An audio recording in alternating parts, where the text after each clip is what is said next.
এই তোমার সবকিছু খোলা, আমি এখন বাসর করব। এই কি করতেছিস এসব? কি করতেছি মানে? এই তুমি আমার স্ত্রী, আমি তোমার স্বামী, আমি তোমার সাথে বাসর করতেছি। হ্যাঁ আমি জানি আপনি আমার স্বামী, আর আজকে আমাদের বাসর ঘর, কিন্তু আমার ইচ্ছার বিরুদ্ধে আপনি কোনো কিছু করতে পারবেন না। এই এখানে ইচ্ছা অনিচ্ছার কি আছে? তুমি আমার স্ত্রী, আমি তোমার স্বামী, আমি তোমার সাথে সবকিছু করতে পারি, তোমার সবকিছু দেখতে পারি, বুঝছো? না, আপনি যা ভাবতেছেন একবার ভুল ভাবতেছেন। আমি আপনাকে কিছুই করতে দিব না। দেখো, আমি তোমার কোনো কথাই শুনবো না, তোমার সাথে আমি বাসর করবোই। সরো। আমি তোমাকে বলেছি আমার ইচ্ছার বিরুদ্ধে তুমি কোনো কিছু করতে পারবে না, তো পারবে না। কেন করতে পারবো না? একজন স্বামীর অনেক স্বপ্ন থাকে, তার স্ত্রীর সাথে বাসরাতে অনেক সুন্দর সময় কাটাবে, ভালো একটা মুহূর্ত কাটাবে। আমারও স্বপ্ন ছিল 8-10টা পুরুষের মতো তোমার সাথে আমি অনেক সুন্দর সময় কাটাবো, বাসরাতে এনজয় করব। আর তুমি আমাকে কোনো কিছুই করতে দিচ্ছ না, কেন করতে দিচ্ছ না বলো তো?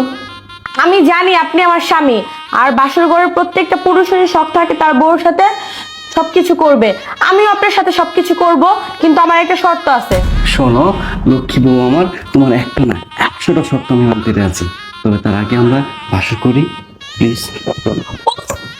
আমি আপনাকে বারবার বলতেছি যে আমার একটা শর্ত আছে, আর আমার শর্তটা মানলেই আমি আপনার সাথে বাসর করব। বুঝতেছি না কিসের শর্ত। আচ্ছা বলো তো, তোমার কি এমন শর্ত আছে?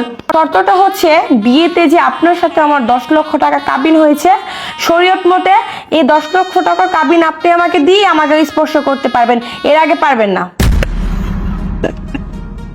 এই ব্যাপার, সামান্য দেনমোহরের 10 লক্ষ টাকার জন্য তুমি তোমাকে স্পর্শ করতে দিচ্ছ না?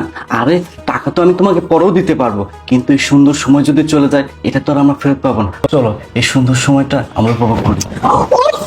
তোমাকে আমি বারবার বলতেছি যে আমার শর্ত না মানলে তুমি আমার শরীরে স্পর্শ করতে পারবে না, তো পারবে না। আগে তুমি আমার শরীয়ত মতে আমার দেনমোহরের 10 লক্ষ টাকা পরিশোধ করো, তারপর আমার সাথে যা খুশি তা করো, আমার কোনো সমস্যা নেই। আগে 10 লক্ষ টাকা দিতে হবে। আজব তো, এখন আমি 10 লক্ষ টাকা কোথায় পাবো সোনালি বলো তো? কি করবো এখন আমি কিছুই বুঝতেছি না, কি করি। হ্যাঁ মনে পড়েছে, আমার অফিসের বস আমাকে 10 লক্ষ টাকা দিয়েছিল, সেই টাকাটাই আমি এখন সোনালিকে দিয়ে বাসরটা করি, তারপর অফিসের ব্যাপারটা পরে নয় দেখা যাবে। আইডিয়া আমি পাইছি, তুমি দাঁড়াও, আমি এখনই 10 লক্ষ টাকা তোমাকে এনে দিচ্ছি। আচ্ছা ঠিক আছে, যাও তাহলে।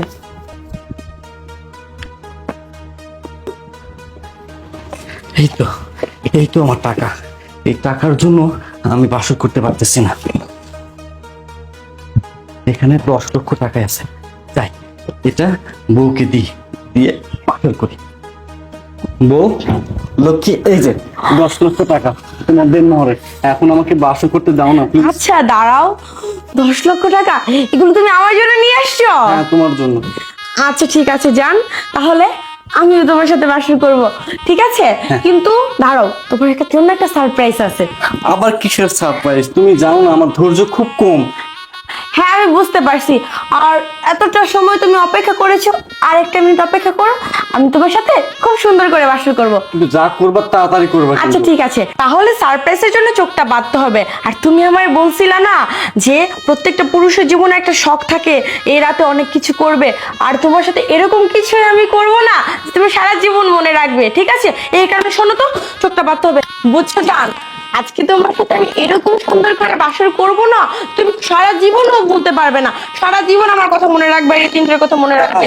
হ্যাঁ জান, সারা জীবন তোমার জন্য দিনটা স্মরণীয় থাকবে। তাহলে তুমি 1 মিনিট বসো, আমি তোমার জন্য একটা সারপ্রাইজ নিয়ে আসছি, ঠিক আছে? যাই করো তাড়াতাড়ি কিন্তু। হ্যাঁ আচ্ছা ঠিক আছে জান, তাহলে আমি আসতেছি। হ্যাঁ আচ্ছা ঠিক আছে। আচ্ছা জান। খুব দুষ্টু। জান, তুমিও তো কম দুষ্ট না। আচ্ছা ঠিক আছে, তারও আসতেছি। এই জান, তুমি কিন্তু চোখ খুলবে না, ঠিক আছে? তুমি যদি চোখ খুলো তাহলে কিন্তু আমি তোমার সাথে ভীষণ রাগ করবো, বুঝছো জান? দাঁড়াও জান, আমি আসতেছি, দাঁড়াও। আজকে তোমার সাথে এত সুন্দর করে বাসর করবো যে তুমি কখনোই ভুলতে পারবে না, সারা জীবন তুমি এই দিনের কথা মনে রাখবা। বউ তোমার কি হয়েছে? আমি কি চোখ খুলবো?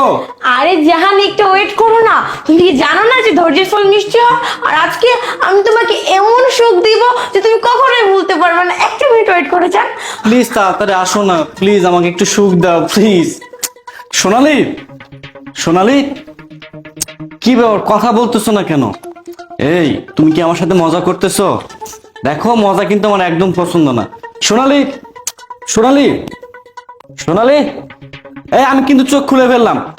সোনালি, কি ব্যাপার? আমার বউ, আমার বউ কোথায়? সোনালি, আমার ল্যাপটপ, আমার ল্যাপটপ কোথায়? টাকা, টাকাও তো নেই।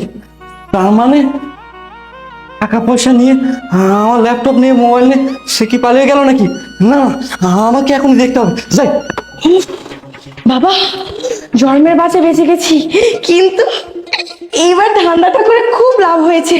যাই ভাই, নতুন মুরগি ধরতে হবে।